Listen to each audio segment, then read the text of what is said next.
के मुर्गे ने उसके मुर्गे में झपट्टा मारा। ये है दीप नारायण सिंह की आलिशान हवेली। काफी रईस मालूम होते हैं। काफी बिहार के बड़े जमींदारों में से एक है और ऊपर से अपना तिजारती कारोबार भी है। आज शहर के सारे रईस यहाँ मौजूद हैं, उन्हें दावत दी जा रही। लेकिन बात क्या है, दीप नारायण सिंह 5-6 महीने से बीमार थे, अब पूरी तरह ठीक हो गए। इसी खुशी में दावत। इसका मतलब जब भी ठीक होते हैं तो क्या पार्टी देते हैं? बिल्कुल ठीक। आइए आइए आइए। दीप नारायण सिंह जी नमस्कार। नमस्कार, आप स्वस्थ हो गए, बहुत बधाई हो। बहुत बहुत धन्यवाद। बचने की उम्मीद तो नहीं थी। डॉक्टर पालित का कमाल है। डॉक्टर पालित। नमस्कार। डीएसपी पांडे। और इनसे मिलिए मशहूर जासूस व्योमकेश बख्शी और उनके साथी अजीत। नमस्ते। दीप नारायण सिंह जी आप आराम कीजिए, कमिश्नर साहब आए हुए हैं, मैं उन्हें अपनी शक्ल दिखा के अभी आता हूँ। व्योमकेश जी मैं अभी आता हूँ। चलिए।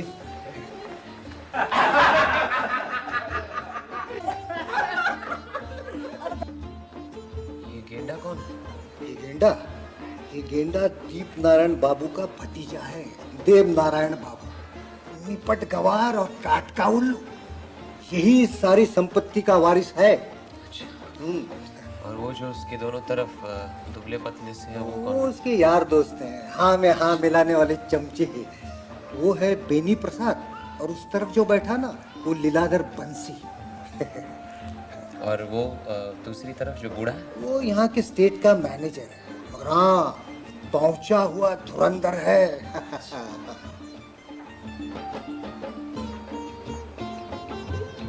ये है दीप नारायण की पत्नी शकुंतला और साथ में उस मोटे भतीजे देव नारायण की पत्नी है चांदनी। बच्चा भी उसी का ही है। बच्चे को साथ क्यों ले आए? जो नर्स को दिया। मैं अभी आ। पांडे जी, ये शकुंतला देवी और दीप नारायण की शादी कुछ बेमेल सी नहीं है? शकुंतला देवी तो करीब 24-25 की लगती है। ये दीप नारायण सिंह जी की दूसरी शादी है। दूसरी? और पहली? पहली के गुजरने के बाद की दूसरी शादी। कोई वंश रक्षक तो होना ही चाहिए। दीप नारायण सिंह ने ये शादी शकुंतला पर मोहित होकर की है, सिविल मैरिज। और वैसे भी लड़की इनकी जात की नहीं है। काफी प्रगतिशील मालूम होते हैं। अच्छा मैं चलता हूँ, मुझे रात मरीज के पास भी जाना है और कल सुबह यहाँ के दीप नारायण बाबू का इंजेक्शन भी देना है। इंजेक्शन क्या अब तक चल रहा है? हाँ चल रहा है, हफ्ते में एक बार लिवर एक्सट्रैक्ट दे रहा हूँ। बस 2 इंजेक्शन और बाद में बंद। क्या बात है इंस्पेक्टर, सब खरी तो है? सर एक बहुत बुरी खबर है। मैं आप ही के पास आया हूँ डॉक्टर पालित। आपके डिस्पेंसरी में चोरी हो गई है। अरे क्या हुआ? करीब 9 बजे मैं थाने से घर की तरफ जा रहा था। रास्ते में आपकी डिस्पेंसरी का दरवाजा खुला पाया, ताला भी टूटा हुआ था। अंदर जाकर देखा तो टेबल के सारे ड्रॉर्स भी खुले थे। लगता है चोर ड्रॉर्स में से रुपए पैसे चुरा कर भागा है। वैसे मैं कांस्टेबल वहां तैनात करके आया हूँ सीधा आपको बताने के लिए। आप जल्दी जाइए। अच्छा सर मैं भी चलता हूँ, घर जाकर वर्दी बदल कर वापस आना है।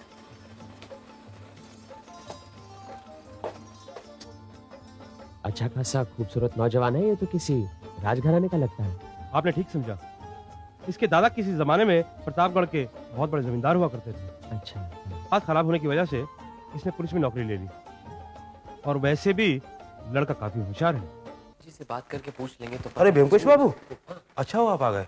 चलें जल्दी जाना है। दीप नारायण बाबू गुजर गए। क्या? हाँ, इंस्पेक्टर रतिकांत का फोन आया था। डॉक्टर पालित ने उन्हें सुबह इंजेक्शन दिया और इंजेक्शन लेते ही उनकी मृत्यु हो गई। आइए मैं वहीं जा रहा हूँ। चलिए आइए।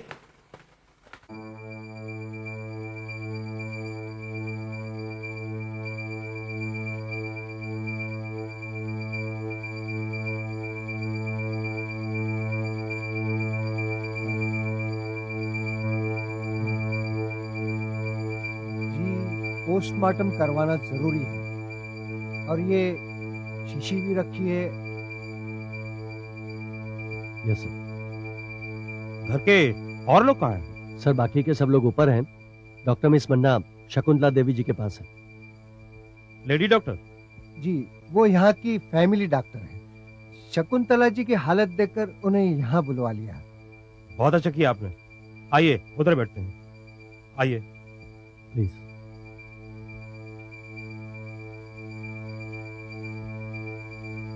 बैठिए। वो क्या है, सुबह करीब मैं 8 बजे यहाँ आया था और मैंने उन्हें लीवर एक्सट्रैक्ट का इंजेक्शन दिया था। इंट्रामस्कुलर इंजेक्शन, कोई खास बात तो थी नहीं, लेकिन धीरे धीरे दीप नारायण बाबू लेट गए और उनकी आंखें बंद हो रही थी। कहने की कुछ कोशिश तो उन्होंने जरूर की, लेकिन उनके मुंह से आवाज नहीं निकली। तो मैंने फौरन उन्हें एड्रेनलिन दिया, लेकिन कोई फायदा नहीं हुआ। बस 3-4 मिनट में ही उनकी सांस बंद हो गई। मौत की वजह क्या हो सकती है? मुझे पहले तो लगा कि एनाफ्लेटिक शॉक से मौत हुई है, लेकिन कुछ कह नहीं सकते। जहर भी हो सकता है। जहर है या नहीं ये तो पोस्टमार्टम की रिपोर्ट के बाद ही पता चलेगा, लेकिन आपने जो इन्हें वो शीशी दी उसमें क्या है? लीवर एक्सट्रैक्ट की शीशी है वो। मौत तो इंजेक्शन देने के साथ साथ हुई है। क्या हम कह सकते हैं कि मौत की वजह यही इंजेक्शन है और इस शीशे में जहर है? लगता तो यही है, लेकिन कल शाम मैंने इसी शीशी से एक मरीज को इंजेक्शन दिया था। वो तो सही सलामत है। ये शीशी क्या हमेशा आपके बैग में ही रहती है? जी। कल रात ये बैग कहाँ था? डिस्पेंसरी में। तो इसका मतलब जब डिस्पेंसरी में चोर आया तो बैग वहीं था? हाँ जी। डिस्पेंसरी कौन बंद करता है, आप? नहीं, कंपाउंडर। तो कल रात उसने किस समय डिस्पेंसरी बंद की? कल रात चोरी की खबर सुनते ही मैंने कंपाउंडर को डिस्पेंसरी में बुलवाया था। वो कह रहा था करीब शाम को 7 बजे उसने डिस्पेंसरी बंद कर दी और वो घर चला गया। तो वहां किन किन चीजों की चोरी हुई, आप कुछ बता सकते हैं? कोई खास बात तो नहीं, लेकिन टेबल की दराज से कुछ रुपए, कुछ अठन्नी चवन्नियां, बस।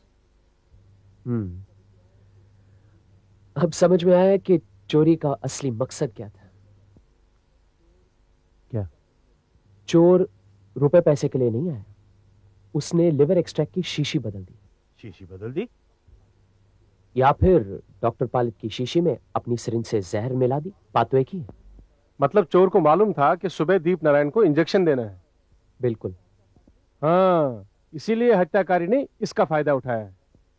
सर, मुझे पहले लगा था कि गलती से मौत हो गई है, शायद डॉक्टर पालित ने कोई और इंजेक्शन दे दिया हो, लेकिन अब बात कुछ और ही लग रही है। सर, मैं इस केस का जिम्मा लेना चाहता हूँ। हाँ हाँ जरूर, ये तुम्हारा ही इलाका है, तुम संभालो इस केस को। पहले लाश को पोस्टमार्टम के लिए भिजवाओ और इस शीशी को लेबोरेटरी में भेजकर जांच करवाओ कि इसमें क्या है, ये जानना बहुत जरूरी है। सर, आप बिल्कुल बेफिक्र रहिए। मैं दीप नारायण बाबू के काफी करीब था, उनका कातिल मुझसे बचकर नहीं जा सकता। सर, आज से ही मैं इस केस के पीछे पड़ जाता हूं। मैं जरा शकुंतला को देख आता हूँ। वैसे डॉक्टर मिस मन्ना वहां पे है। डॉक्टर पालित, एक मिनट। Yes, what? डॉक्टर पालित, मैंने शकुंतला जी का टेस्ट किया है। Okay, you can go, I will come. Okay.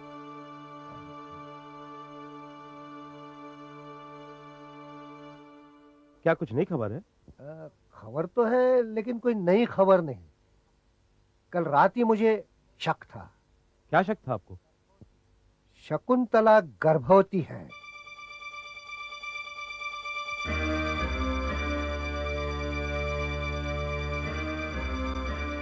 मुझे तो लगता है कि हत्या है, लेकिन जिस शख्स का ये काम है बहुत ही सतर्क और चालाक है। अब सवाल ये उठता है कि दीप नारायण की हत्या से किसी को क्या फायदा? फायदा सिर्फ उस मोटे देवनारायण का हो सकता है। वो कैसे? दीप नारायण बाबू बिना संतान के गुजर गए, जाहिर है पूरी संपत्ति का अकेला वारिस होगा। बिना संतान के ये अभी नहीं कहा जा सकता। शकुंतला देवी के यहाँ लड़का हो गया तो दीपनारायण को ये मालूम नहीं? शायद नहीं। अच्छा एक बात बताइए, बुरा मत मानिएगा, शकुंतला देवी सुंदर आधुनिक महिला है। पटना में तो जरूर उनके एडमायरर्स, चाहने वाले तो होंगे। हाँ हाँ, है क्यों नहीं।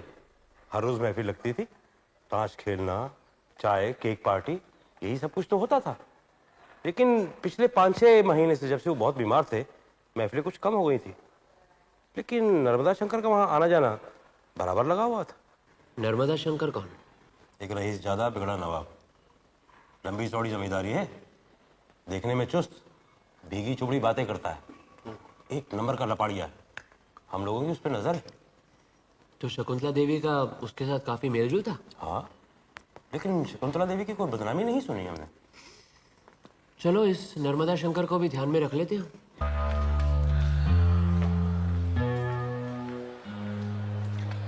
चारों तरफ छानबीन करने के बाद में कुछ पता चला? कुछ खास तो नहीं, लेकिन एक बात साफ नजर में आती है कि खिड़की के जरिए किसी को भी घर के अंदर बुलाया जा सकता है। ब्योमकेश बाबू, इस केस को सुलझाने में इसकी क्या कोई खास अहमियत है? हाँ, कहा नहीं जा सकता, हो भी सकता है। चलिए अंदर चलते हैं।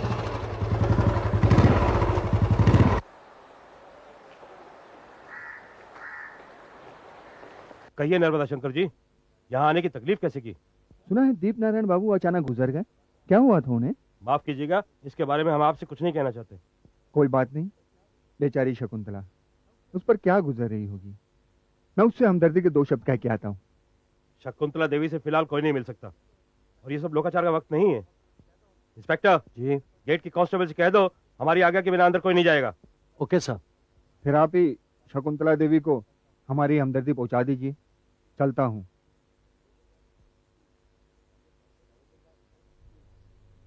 मैनेजर बाबू जी, ये नर्मदा शंकर कल रात को पार्टी में कब आए थे? वो कब आए थे ये तो मुझे नहीं मालूम, लेकिन मैं जब 6:30 बजे यहाँ आया था तो नर्मदा बाबू शकुंतला देवी से बातें कर रहे थे। तब तक पार्टी में कोई मेहमान नहीं आया था। और आज सवेरे क्या दीपनारायण बाबू की मौत के पहले आप उन्हें मिले थे? जी नहीं, मुझसे पहले तो डॉक्टर पलित वहाँ पहुँच चुके थे। इतवार की छुट्टी रहती है ना, थोड़ी देर से आता हूँ। जब मैं यहाँ पहुँचा तो मालूम पड़ा दीपनारायण बाबू अब इस दुनिया में नहीं है। आपका हिसाब किताब तो सब ठीक है ना? शायद मुआयना करना पड़ेगा। जी, वो तो सब ठीक है, आप मुआयना कभी भी कर सकते हैं, सिर्फ एक 12,000 की पेमेंट की रसीद को छोड़कर। कौन सी पेमेंट? वो 8-10 महीने पहले दीपनारायण बाबू के हुक्म से 12,000 रुपए डॉक्टर पलित को दिए थे, उसकी रसीद नहीं है। क्यों? क्या है कि डॉक्टर बाबू ने तो उधार के रूप में रुपए मांगे थे, लेकिन दीपनारायण बाबू ने दान के रूप में दे दिए। उसकी रसीद लेने से मना कर दिया था। मैनेजर, घर वालों से कह दो कि हम अंदर आ रहे हैं। जी अच्छा। इंस्पेक्टर, ध्यान रखो।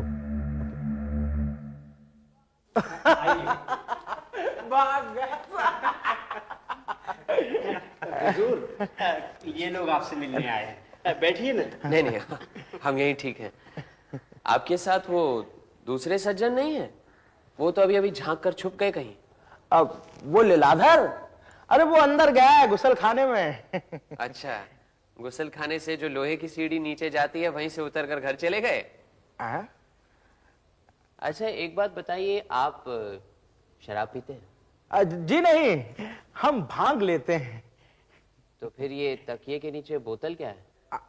अरे ये तो ताड़ी है। लीलाधर और बैनी प्रसाद पी रहे थे। अच्छा अच्छा, आपकी दुखित अवस्था में सब पीकर आपका मन बहला रहे थे। कहाँ गया?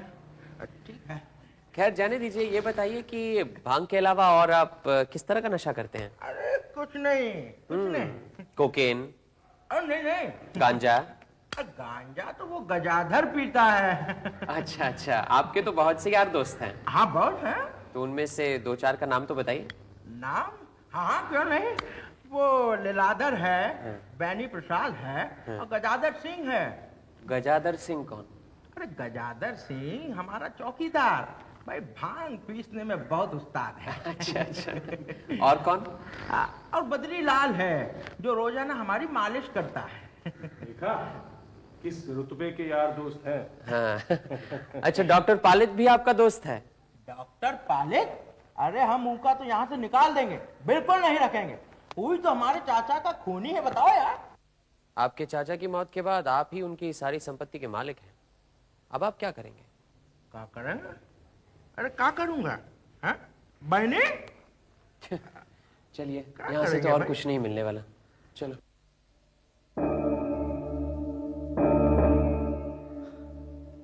चलिए शकुंतला देवी से मिल लेते हैं।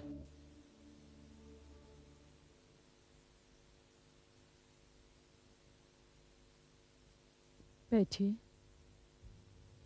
माफ कीजिए, आपको परेशान करने आए हैं। इंसान की जिंदगी में कब कौन सी दुर्घटना होती है, ये तो पहले से पता नहीं लगाया जा सकता। लेकिन आपकी पति की मौत के लिए जो भी कोई जिम्मेदार है, उसे उचित सजा जरूर मिलेगी, ये मैं दावे के साथ कह सकता हूँ। बस इसी सिलसिले में आपसे 2-1 सवाल करने हैं। उम्मीद है आपको कोई इतराज नहीं। जी नहीं। दीपनारायण बाबू की कोई वसीयत है? ये सब मुझे नहीं मालूम। वे अपने धन संपत्ति का जिक्र मुझसे नहीं करते थे। आपकी अपनी कोई जायदाद या धन संपत्ति है? जी नहीं। शादी के बाद उन्होंने मेरे नाम बैंक में 5 लाख रुपए जमा किए हैं। वो रुपए अब कहाँ है? बैंक में ही है। मैंने उन रुपयों को हाथ भी नहीं लगाया। इसका मतलब है कि ये 5 लाख रुपए आपका अपना स्त्रीधन है। अच्छा, अगर आपके यहाँ लड़का हुआ तो उसके उत्तराधिकार की आधी संपत्ति भी तो आपकी होगी। अच्छा, एक बात बताइए, आप गर्भवती हैं, ये बात आपके पति जानते थे? जी, जानते थे। आपने उन्हें कब बताया? कल रात। कल रात? आप कितने दिनों से गर्भवती हैं? खैर जाने दीजिए, इसका पता तो डॉक्टर मन्ना से भी लग सकता है। अच्छा, आप गर्भवती हैं, आपके पति ये बात सुनकर तो बहुत खुश हुए होंगे।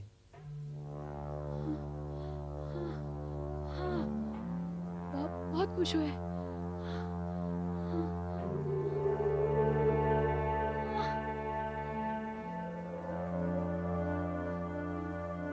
किस तरह के आदमी हैं आप लोग? चाची जी को मारना चाहते हैं क्या? जाइए, फौरन बाहर जाइए और डॉक्टर मन्ना को अंदर भेजिए।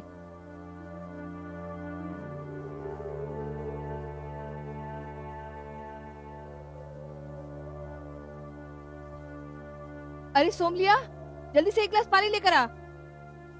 अच्छा, शकुंतला देवी कब से गर्भवती है? कहा 2 महीने हो गए।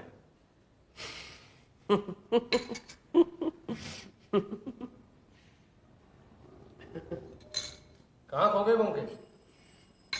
ये जो दीपनारायण बाबू के घर के आगे ये लाल सा पोस्ट बॉक्स लगा है ना, ऐसा मालूम पड़ता है जैसे कोई लाल वर्दी पहने हुए चौकीदारी कर रहा है। सब दिखावा है, हाँ, असलियत कुछ और है। लेकिन असलियत क्या है? दीपनारायण बाबू की हत्या करने के 2 मकसद हैं। एक तो उनकी संपत्ति, दूसरा वो खुद। मतलब कि या तो कोई उनकी संपत्ति हथियाना चाहता है या फिर कोई उनको रास्ते से हटाना चाहता है। अरे मकसद कुछ भी हो, लेकिन वो आदमी है कौन? पहले है उसका मोटा भतीजा देवनारायण, है तो वो 1 नंबर का नामाकुल, लेकिन ये सब उसका ऊपरी आडंबर भी हो सकता है।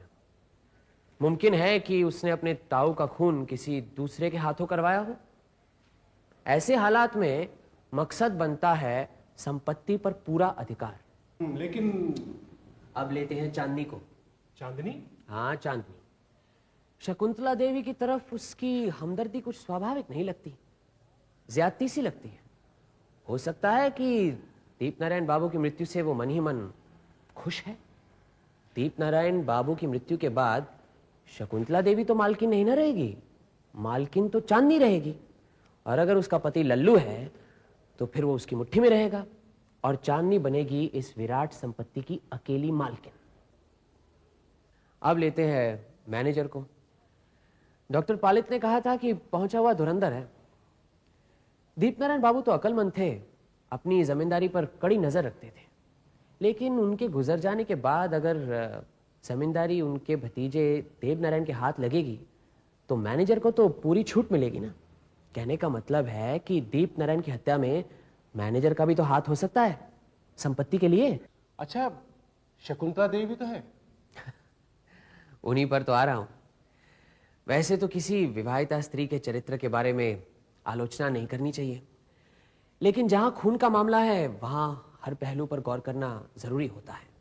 अब ध्यान से सुनो। शकुंतला देवी 2 महीने से गर्भवती है। वहां उनके पति दीपनारायण 2-3 महीने से गंभीर रूप से बीमार थे। डॉक्टर पालित और शहर के अन्य डॉक्टर 24 घंटे उनकी देखभाल कर रहे थे। ऐसी सूरत में किसी पत्नी का बीमार पति से गर्भवती होना क्या संभव है? आज शकुंतला देवी ने बताया कि कल रात उन्होंने अपने पति को अपने गर्भवती होने की खबर दी और यह भी कहा कि यह खबर सुनकर उनके पति बहुत खुश हुए। लेकिन मुझे लगता है यह सच नहीं, सब झूठ है। क्यों?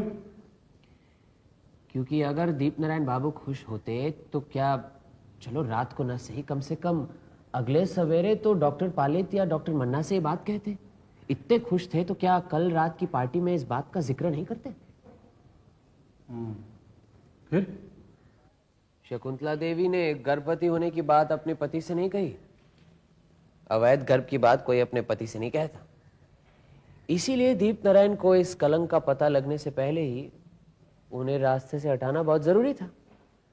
अब खून का मकसद यहाँ उनकी संपत्ति नहीं बल्कि दीप नारायण सिंह खुद हैं, जिनकी हत्या से अवैध प्रेम और अवैध गर्भ दोनों का पता न लग सके। लेकिन वो प्रेमी कौन है? भाई शकुंतला देवी तो आधुनिक विचार की महिला है, इसीलिए उनका प्रेमी भी कोई इस तरह का आदमी होगा। या तो वो नर्मदा शंकर या उनका कोई साथी हो सकता है, या फिर कोई ऐसा शख्स है जो कि खुलेआम उनके घर आता जाता नहीं। सर, इस शीशी की केमिकल एनालिसिस रिपोर्ट आ गई है। इसमें तो कुछ नहीं है। क्या कह रहे हैं? लिवर एक्सट्रैक्ट में जहर नहीं है? नहीं, आप खुद ही देख लीजिए। कमाल है। व्योमकेश बाबू, अब आप क्या कहेंगे? आप बताइए, आपकी क्या राय है? दीप नारायण जी की मौत जहर की वजह से हुई है, उसमें कोई शक नहीं है, क्योंकि पोस्टमार्टम की रिपोर्ट में भी जहर मिला है और इंजेक्शन के अलावा शरीर में जहर घुस ही नहीं सकता। लेकिन जिस शीशी में से इंजेक्शन दिया गया है उसमें जहर नहीं है। उससे हम एक ही नतीजे पर पहुंचते हैं कि डॉक्टर पालित ने जिस शीशी में से इंजेक्शन दिया है वो शीशी हमें नहीं दी, बल्कि दूसरी शीशी हमें दी है। लेकिन क्यों? ऐसा करने से उनको क्या फायदा? सर, सबसे बड़ा फायदा यह है कि हम समझेंगे कि मौत इस इंजेक्शन की वजह से नहीं हुई। आप क्या समझते हैं? डॉक्टर पालित ही खूनी है? वैसे दीप नारायण जी की मौत से उन्हें कोई निजी फायदा नहीं था, मगर जिन्हें फायदा है वो उन्हें पैसे खिलाकर काम निकलवा सकता है। शायद 1 लाख या 2 लाख रुपए दिए हों डॉक्टर पालित को। रुपए कौन खिला सकता है? आप कुछ रोशनी डाल सकते हैं? उनका भतीजा देव नारायण, उनके अलावा कौन हो सकता है? कोई सबूत है? क्या रहने दीजिए, इस रिपोर्ट को आप फाइल करवा दीजिए। मुझे लगता है हम जाकर डॉक्टर पालित से मिलाते हैं। क्यों पांडे जी? हाँ हाँ, क्यों नहीं, चलिए। चल। अरे आइए आइए आइए, मैं आप ही के पास आ रहा था। देखो मेरे कपड़े भी नहीं बदले। कहीं क्या बात, हमारे पास क्यों आ रहे थे आप? क्या है पांडे जी, मन थोड़ा सा बेचैन हो रहा था। अरे आप लोग बैठिए ना, बैठिए। सोचा कि डिस्पेंसरी बंद करने के बाद चलूं, अगर कोई खास खबर हो तो। खास खबर तो हम भी ढूंढ रहे थे, बस कोई ठोस सुराग नहीं मिल रहा। खैर, हम यहाँ इसलिए आए हैं कि 1-2 बातों की पुष्टिकरण कर लें। डॉक्टर, आपसे 1-2 निजी सवाल करने हैं, आप बुरा मत मानिएगा। पूछिए। आपने दीप नारायण सिंह से 12,000 रुपए उधार लिए थे। बात ये थी कि कुछ दिन पहले सुबह मैं दीप नारायण जी को इंजेक्शन देने गया था, तो मेरी मोटर गाड़ी की हालत देखकर वो बोले, डॉक्टर तुम्हारी गाड़ी खटारा हो चुकी है, एक नई खरीद लो। मैंने कहा नई गाड़ी तो 10-12 हजार रुपयों में आती, इतने रुपए मेरे पास कहाँ है, जो कमाता हूँ सब खर्च हो जाते हैं। ये सुनकर उन्होंने कुछ नहीं कहा। मुझे यकीन है उन्होंने वे रुपए मुझे देने की ठान ली होगी। शायद मैनेजर से भी कहा होगा, फिर वो यकायक मर गए। खैर जाने दीजिए। दूसरी बात यह है कि आपकी जो लिवर एक्सट्रैक्ट की शीशी की केमिकल एनालिसिस, उससे पता चला कि उसमें तो जहर नहीं था। नहीं था? तो दीप नारायण जी मरे कैसे? मरे तो जहर से ही। आपने केमिकल एनालिसिस के लिए दूसरी शीशी दे दी होगी। क्या मैंने दूसरी शीशी दे दी? ये क्या कह रहे हैं आप? मैं दूसरी शीशी क्यों दूंगा? आप परेशान मत होइए, हमें आप पर भरोसा है ना। बैठिए बैठिए बैठिए। आपसे एक और सवाल करना है। पूछिए। डॉक्टर मिस मन्ना का कहना है कि शकुंतला देवी 2 महीने से गर्भवती है। तो मुझे मालूम है। आपको कैसे पता चला? डॉक्टर मन्ना ने मुझे बताया। अच्छा अच्छा, 2 महीने पहले, या तो कहिए कि 3 महीने से दीप नारायण बाबू की तबीयत काफी नाजुक थी, यानी कि क्रिटिकल कंडीशन। यस। अब 2 महीने पहले उनका इलाज किन किन डॉक्टरों ने किया? कर रहे थे ना, doctor Bose, doctor Yadav, doctor Srivastava. तब तो 24 घंटे नर्स भी रहती थी। दिन में मिस विलियम्स और रात में मिस दस्तूर। ठीक है, बहुत बहुत धन्यवाद डॉक्टर पाले। मुझे लगता है जल्दी खूनी का पता लग जाएगा। अरे अंदर तो आइए आप। नहीं, हम चलते हैं। आज का तो काम खत्म हो गया ना। आप बस एक काम कीजिए, शकुंतला के बारे में जरा पता लगाइए। कहाँ की रहने वाली है, माता पिता का परिचय, कहाँ तक पढ़ी है, ये सब। शकुंतला देवी तो प्रतापगढ़ की है। प्रतापगढ़? हाँ, क्यों? अच्छा, प्रतापगढ़। अब आई बात मेरी समझ में। शायद ग्रेजुएट है, बाप का छोटा मोटा कारोबार है। बाकी की सब बातें मैं आपको कल शाम तक बता देता हूँ। आप एक काम कीजिए, मुझे कल दोपहर तक बता दीजिए। बाप का नाम, प्रतापगढ़ में ठिकाना, जो भी कुछ हो। मैं 1-2 दिनों के लिए प्रतापगढ़ जा रहा हूँ। लेकिन ये बात किसी से कहिएगा मत। अजीत यहीं पर रहेगा। मैनेजर बाबू, इस पोस्ट बॉक्स में आप कितनी चिट्ठियां डालते हैं? करीब 10-15 चिट्ठियाँ। और ये पोस्ट बॉक्स यहाँ कब से? पिछले 3-4 साल से तो है। इसका मतलब जब से दीप नारायण बाबू की दूसरी शादी हुई तब से? जी हाँ। क्या है कि पोस्ट मास्टर से मैंने लिखा पढ़ी करके ये पोस्ट बॉक्स यहाँ लगवाया। अच्छा, तो दिन में कितनी बार चिट्ठियां निकाली जाती? दिन में 2 बार, एक सुबह 8 बजे और एक शाम 4 बजे। लेकिन ये सब बात आप पूछ क्यों रहे हैं? अच्छा, आपकी डॉक्टर पालित के साथ उस 12,000 रुपए के बारे में बात हुई? वो कह रहे हैं कि मुझे पैसा मिला ही नहीं। काफी रुपयों की बात है, 12,000 रुपए। कम से कम आप पुलिस में रिपोर्ट तो करते। आप जाने भी दीजिए, जब डॉक्टर साहब ना कर रहे हैं तो मैं भर देता हूँ। मेरे नसीब में नुकसान लिखा है तो मैं सह लेता हूँ। ठीक है, जाइए आप। अच्छा।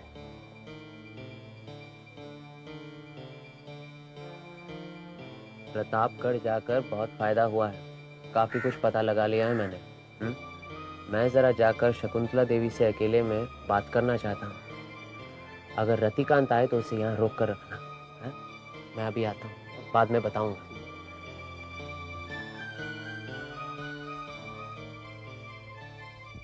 माफ कीजिए, आपको फिर तकलीफ देने आया हूँ, लेकिन आपसे कुछ जरूरी बातें करनी थी। क्यों? पुलिस ने तो पहले ही पहरा बिठा रखा है। मुझे भी यहाँ आने नहीं देते। वो तो मैं जबरदस्ती यहाँ चली आती हूँ। हमने क्या गुनाह किया है? देखिए, हम सिर्फ गुनहगार को पकड़ने की कोशिश कर रहे हैं। आपसे कुछ निजी बातें करनी है, इसलिए अगर आप मेहरबानी करके आप दरवाजे की आड़ से सुनने की कोशिश मत कीजिएगा।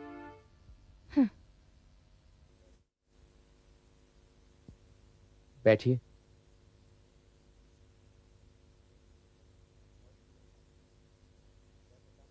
अब ध्यान से मेरी बातें सुनिए। मैं प्रतापगढ़ गया था। वहां आपके बारे में आपके परिवार वालों से, आपके जान पहचान वालों से बातचीत हुई। आप इलाहाबाद में पढ़ती थी, वहां भी गया था। आपके सहछात्रों से भी बातचीत हुई। आपका प्रेमी कौन है मुझे मालूम। क्या कह रहे हैं आप? शांत रहिए। आपके पेट में आपके प्रेमी का बच्चा है, आपके पति का नहीं। यह बात मैं साबित कर सकता हूं। और आपके प्रेमी ने दीप नारायण बाबू का खून किया है, यह भी मैं साबित कर सकता हूं। आपको मालूम होना चाहिए कि मैं पुलिस का आदमी नहीं हूं। आपके पास जो 5 लाख रुपए है ना, उसमें से आधा यानी कि 2.5 लाख रुपए अगर आप मुझे दे दें तो मैं अपना मुंह बंद रखूंगा। अब बस मेरे नाम एक चिट्ठी बाहर के अहाते में जो पोस्ट बॉक्स है ना, उसमें डाल दीजिए। उसमें सिर्फ इतना लिखिए, हाँ, रात को 10 बजे के बाद पैरा हट जाएगा। बस आप जाकर चिट्ठी डाल देना, कोई नहीं देखेगा।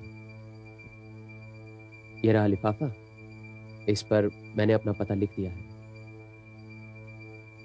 लोकल चिट्ठी है, कल दोपहर तक मुझे मिल जानी चाहिए। अगर कल तक मुझे चिट्ठी नहीं मिली तो मैं सारे सबूत जाकर पुलिस कमिश्नर को दे दूंगा। बस यही कहने आया था।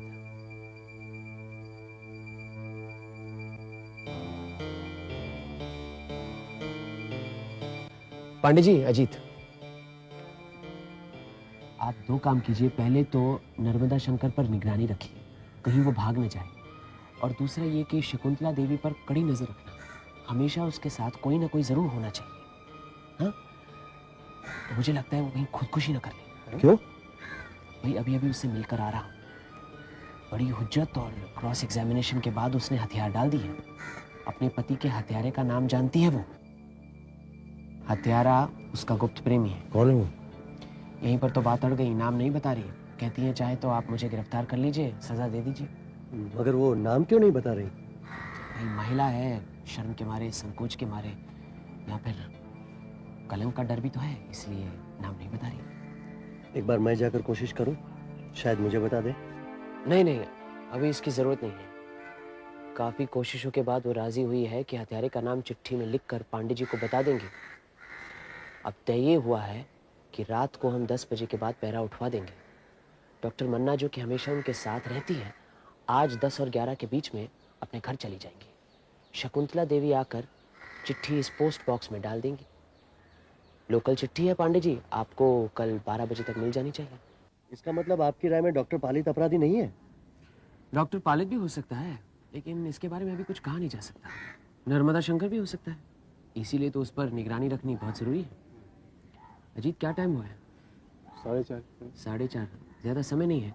चलो तब तक कुछ खा पी लेते हैं। रतिकांत, तुम मेरे साथ आओ। लगता है आज क्षमा परवाने का खेल खत्म हो जाएगा।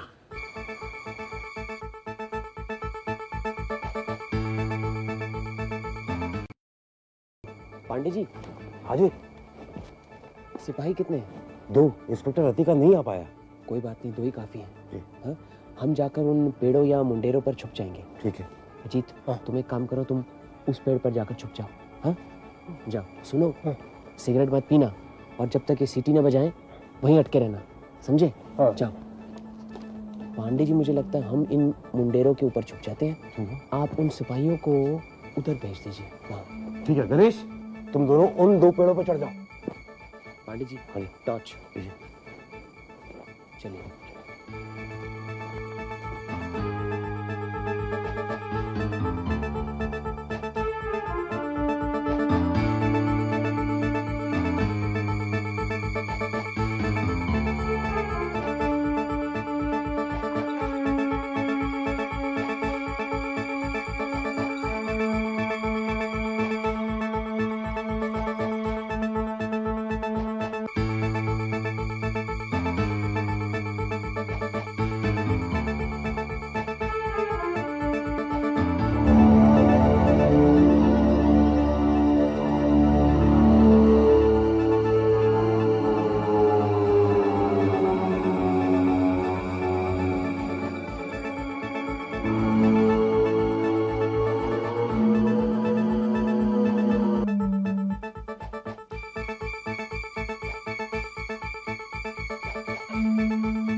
हाँ जी, शुरू कीजिए। रतिकांत को मैंने पहली बार दीप नारायण की पार्टी में देखा। वहां पांडे जी ने बताया कि रतिकांत प्रतापगढ़ के किसी जमाने के धनी परिवार के लड़के हैं। जब मैंने शकुंतला देवी के बारे में पूछा तो उन्होंने बताया कि वो भी प्रतापगढ़ की है। तब बात कुछ कुछ मेरी समझ में आई। सारांश में बात कुछ यूं है, रतिकांत और शकुंतला देवी दोनों एक दूसरे से बेहद प्यार करते थे, लेकिन शादी में कुछ सामाजिक बाधाएं थी। बस फिर शकुंतला देवी पढ़ने के लिए इलाहाबाद चली गई, हॉस्टल में रहती थी। रतिकांत भी अक्सर वहां आता जाता था, लेकिन उसकी घर की हालत कुछ ठीक नहीं थी, इसीलिए उसे नौकरी करनी पड़ी। अब संयोग की बात है कि उसी दरमियान दीप नारायण की मुलाकात शकुंतला देवी से हुई। दीप नारायण तो बस उसका रूप और यौवन देखकर फिदा हो गए। शकुंतला देवी मामूली घर की लड़की थी। उसके माता पिता ने दीप नारायण की संपत्ति वगैरह देखकर उसे दीप नारायण से शादी करने पर मजबूर कर दिया। शकुंतला देवी भी राजी हो गई। दोनों ने इलाहाबाद में सिविल मैरिज करवा ली। लेकिन रतिकांत ने शकुंतला देवी का पीछा नहीं छोड़ा। उसने भी किसी तरह तोड़जोड़ करके अपना तबादला पटना करवा लिया। वहां पे दोनों अक्सर मिलते जुलते थे। अब दूर की रिश्तेदारी के नाते रतिकांत का भी दीप नारायण के घर आना जाना था। वहीं पर शकुंतला देवी से मुलाकात होती थी, लेकिन लोगों की नजरों से दूर। रात को शकुंतला देवी चिट्ठी लिखकर बाहर पोस्ट बॉक्स में डाल देती और निर्धारित समय पर रतिकांत वहां आ जाता। पिछली लोहे की सीढ़ियों से ऊपर चढ़ जाता। शकुंतला दरवाजा खोलकर उसका इंतजार करती। अब गौर करने की बात यह है कि वो पोस्ट बॉक्स शकुंतला देवी की शादी के बाद ही हवेली के हाथे में लगवाया गया था। अब काफी दिनों तक इस तरह चलता रहा, लेकिन कुदरत ने उन दोनों का साथ नहीं दिया। जब दीप नारायण बाबू कुछ दिनों के लिए बीमार पड़े तो शकुंतला देवी को पता चला कि वो गर्भवती है। अब क्या किया जाए? इसीलिए दीप नारायण बाबू को रास्ते से हटाना बहुत जरूरी था, क्योंकि उनकी मान मर्यादा इज्जत का सवाल था ना। फिर रतिकांत ने दीप नारायण को रास्ते से हटाने का प्लान बनाया। अब उसे पता था कि रोज सवेरे डॉक्टर पालित दीप नारायण बाबू को देखने आता है, और जहर भी हासिल करना उसके लिए तो मामूली सी बात थी। असल में डॉक्टर पालित की डिस्पेंसरी का ताला रतिकांत ने ही तोड़ा था, और फिर उसने जहर लेकर उस लिवर एक्सट्रैक्ट की शीशी में मिला दी। हमें पार्टी में आकर बताया कि डॉक्टर पालित की डिस्पेंसरी में चोरी हुई है। सब तो यही समझ बैठे ना कि मामूली सी चोरी है। अगले दिन सवेरे डॉक्टर पालित ने दीप नारायण बाबू को इंजेक्शन दिया, उनकी मौत हो गई। हम सब यही समझ बैठे कि लिवर एक्सट्रैक्ट की शीशी में जहर है। लेकिन रतिकांत ने एक और चाल चली। केमिकल एनालिसिस के लिए उसने लिवर एक्सट्रैक्ट की दूसरी शीशी भेज दी, जिसमें जहर नहीं था। अब सारा शक डॉक्टर पालित पर पड़ता ना। फिर मैंने भी एक चाल चली। शकुंतला देवी से कुछ कहा और रतिकांत से कुछ और। मुझे यकीन था कि रतिकांत जरूर शकुंतला देवी से मिलेगा, शायद उसे समझाने की कोशिश करेगा और दोनों को रंगे हाथ पकड़ लेंगे। लेकिन रतिकांत के मन में तो कुछ और ही था। उसने शायद सोच रखा था कि न रहेगा बांस न बजेगी बांसुरी। उसके बाद क्या हुआ आप लोगों को सब मालूम है। शकुंतला देवी बाहर आई और रतिकांत ने 3 बार गोली चलाकर उसे ठंडा कर दिया। और जब वो शकुंतला देवी से चिट्ठी छीन रहा था तो वो खुद ही पांडे जी की गोली का शिकार बन गया। चलो भाई, खाना तो खा लो। हाँ, लेकिन मेरे ख्याल से दोनों को जिंदा ही पकड़ना चाहिए था। नहीं नहीं नहीं, यही ठीक है। चलो खाना खाते हैं। चलो खाना खाते हैं, चलो।